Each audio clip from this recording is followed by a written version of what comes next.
YouTube, what's going on? Happy Sunday, everybody. I just got, just thinking about this, man, cleaning out my car, and I got all these different people in my life, people I try to mentor, different things, different people in my life, and people are struggling with depression, people are struggling with their faith, people are struggling in a lot of areas, and hey, I'm not saying there's not times that I may not have a quick struggle or something might come in, a fleeting thought of depression or whatever it may be, but it comes and goes so fast because I'm in tune with the Lord. I'm in conscious contact with the Lord and with the accountability group and growing. And it's not, I don't just ask the Lord for prayers. I don't just, in these last 10 years of being changed and rearranged and doing the 180 life, I didn't just come in here these last 10 years and just ask for prayer. I ask for prayer.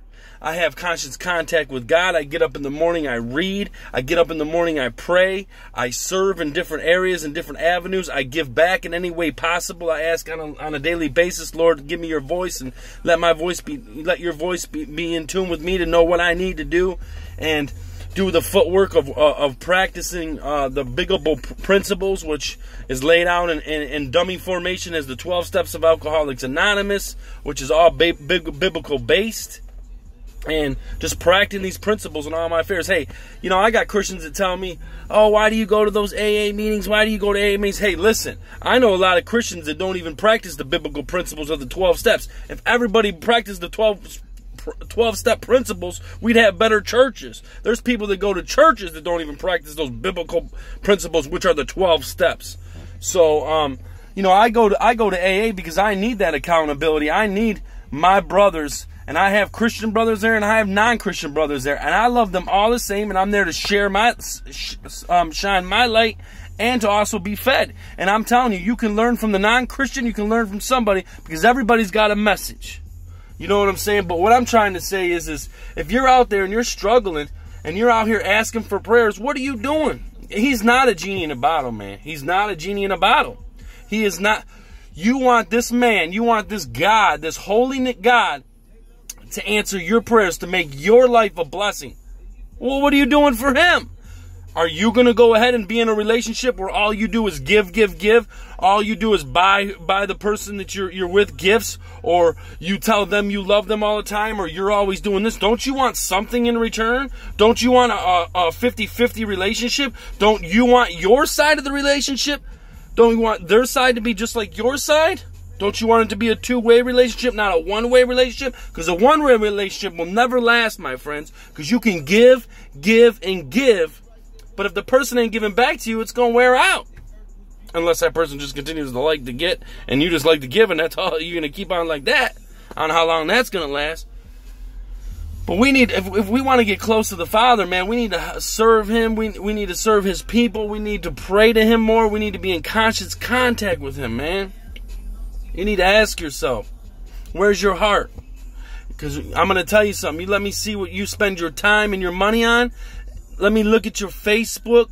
Let me look at your call list. Let me look at your Google history. Let me look at your money. Let me see. Let me take an inventory of your life and what you do with your stuff, and I'll tell you where your heart's at, man. And then when we inventory that and we see where your heart's at, then you can wonder why you're so depressed, because you're putting all your stock into something that ain't nothing. It ain't gonna mean nothing, for one, and for one, it ain't doing your spirituality any good.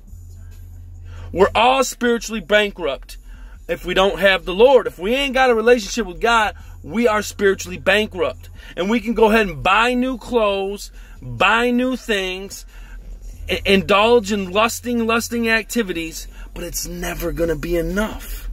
You can post it all on Facebook, get all the likes you want, but it'll never be enough if we don't have a conscious contact with the Lord, man. Job or no job, wife or no wife. If we don't got dependence upon God, we ain't going to make it. We're spiritually bankrupt. So if you're out there depressed around this time, if you're depressed, your anxiety, you're struggling, you're isolating, and you're sitting there and you have no belief in God because you feel like He's abandoned you, newsflash, God has never abandoned you. You are the one that has abandoned God, because His hand is always there, my friends. His hand has always been there. He just wants you to extend your hand to him. His hand's already extended. He can't extend it anymore. You need to extend your hand. It's a two-way relationship.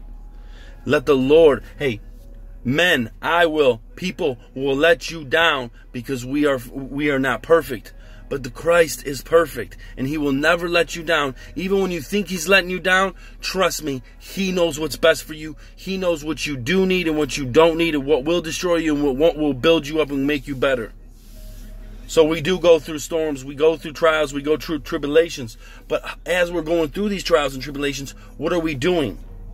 Are we going to the bottle, to smoking weed, to drinking? Are we going to lustful things? Are we going to retail therapy? What are we going to food? Or what are we doing? Are we just isolating and watching TV and eating food and just staying away from everybody? Because God speaks to us through people. And if we keep people at a distance, we're keeping God at a distance. So we need to be out there sharing, working those 12 steps. Hey, you may not be an alcoholic. You may not believe in AA or NA or whatever. You might not believe in any of that stuff. But look up the 12-step principles, because the 12 steps are biblical. And if we all practice those biblical things, we will find a conscious contact with God. We will have a conscious contact with God after working those 12 steps. I know people in the church, been in the church forever, don't practice those principles, bro. And I ain't perfect, but I'm just saying I choose to practice these principles in all of my affairs today, in my job, in my home, in my relationships, and all of it. I practice those 12-step biblical principles that are laid out in a dummy formation for us, so a plain, simple formation for us, so that we can have a better life and get that spiritual awakening in that connection with Christ. So I just pray for each and every individual, man. I pray that you don't have to have depression. You don't have to feel distance from God. You don't have to have a disbelief in God. You just need to start seeking him.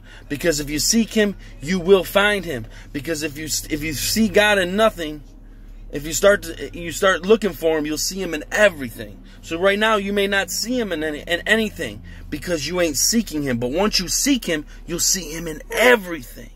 Everything. I can look back now and see how God's played a main role in my life from way back saving me from things that I didn't even know. He's calling you today, but don't get it twisted. Don't ask for prayer, but don't listen to that still voice. Listen to that voice. It's an uncomfortable voice. It's going to tell you to do things. It's going to tell you to go to church. It's going to tell you to reach out to this person. It's going to tell you to share this with this person, how you're feeling. And you need to do that. Listen to that voice. Because as you listen to that little whispering voice, it'll get stronger. And it will comfort you. And it will dwell inside you.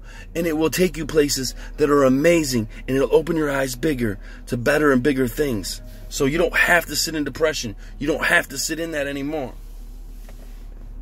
In Jesus' mighty name, I pray for each and every individual. Have a wonderful Sunday. God bless. Stay accountable.